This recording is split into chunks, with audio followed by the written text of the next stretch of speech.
Nausea पिंजोबा वाजो, आजोबा धाकल्या, धाकल्याच्या लाडक्या, लाडक्याच्या भिकल्या, गुराशी विसदास ना. आपला हे दैवत आहे. हे दैवत वाजवायच्या, गुरा चरायची, चांगली खुशीन गुरा चरतात, आवाज ऐकतात. असं हे आमचं दैवत हे वाद्य आहे.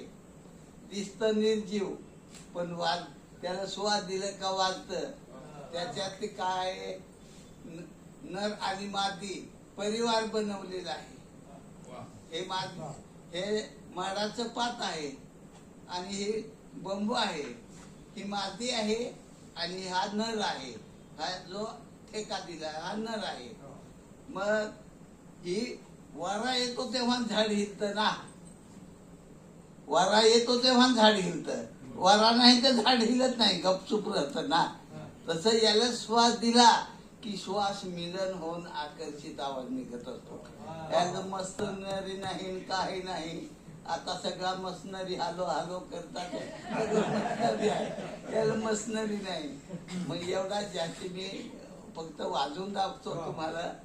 आज लोक सांगतात हे आदिवासी म्हणजे आधी काळाची आमची हे आदिवासाचे वाद्य. देवदेवता, हिरवा देव, नारायण देव, जे काही देवदेवता आहे, दुर्गा देवी बसवतात तिथे वाजवतात. अगदी आवडीने ऐकायच्या. असं हे वाद्य आहे. आता तुम्हाला सगळं हा परिवार आहे, सगळं निर्जीव आहे. अगदी